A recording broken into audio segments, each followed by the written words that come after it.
short, too wide, too skinny, too smart, too dumb, too different.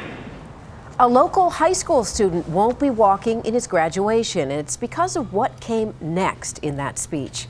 KGW's Maggie Vespa joins us live at McKenzie Stadium in Vancouver, where Charles Chandler, that is, would have graduated this Saturday. Maggie? Yeah, Kathy, that's right, but obviously not anymore. And, you know, before we get into this story, I do want to clear something up. In the video kind of at the center of this story, the one that you just saw, you'll see that Charles Chandler and his fellow seniors are wearing their caps and gowns. It looks like a graduation, but it's not. At Heritage High School, apparently seniors do that a couple of times in ceremonies at the end of the year. That said, as you pointed out, that was Chandler's last time wearing his, because in that speech, he went on to accuse the school and the Evergreen School District of not doing enough to stop bullying and even sexual assault. At Vancouver's Heritage High School Wednesday, parts of Charles Chandler's speech were what you'd expect. There'll be drama. There'll be heartbreak. But there'll be great friendships and even greater memories. It was the kind of stuff typical for graduation season, the kind school staff had approved weeks ago. Then, at this school-wide ceremony a few days before his actual graduation, You also get told you are too tall, too short, too wide, too skinny. the outgoing senior went off script. A school where the administration closes their eyes to everything that happens in the school. Their school, the sexual assault, the bullying, the depression, the outcast. And they do nothing to fix it. They just cast it aside like it's nothing. Chandler went on to accuse the district in these types of incidents of siding with the accused instead of the victims. Students cheered. Administrators did not.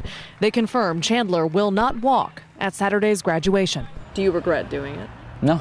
Today, we asked the 17-year-old for the backstory. I've had friends get groped. I've had friends get thrown against walls because they're gay. I've had friends with nooses put around their necks.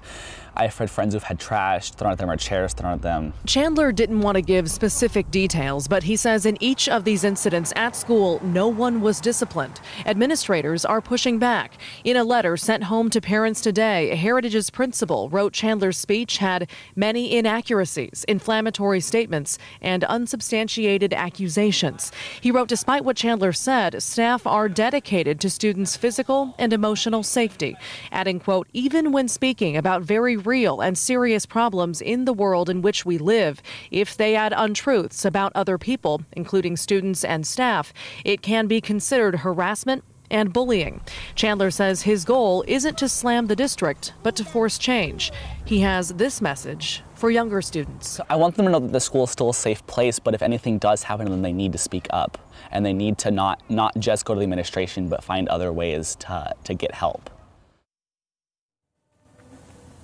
Now, there is a discrepancy in this story that we should point out. The district says that it actually gave Chandler other options to kind of remedy this situation and that he chose not to walk in Saturday's graduation ceremony here. Well, Chandler says that's actually not true. He says that he chose one of the other options, which was to help the school build a curriculum about bullying and about things like sexual assault and harassment, and that later he was told either way he's not allowed to walk. And he says, regardless of all of that, regardless of the consequences, he would definitely do it again.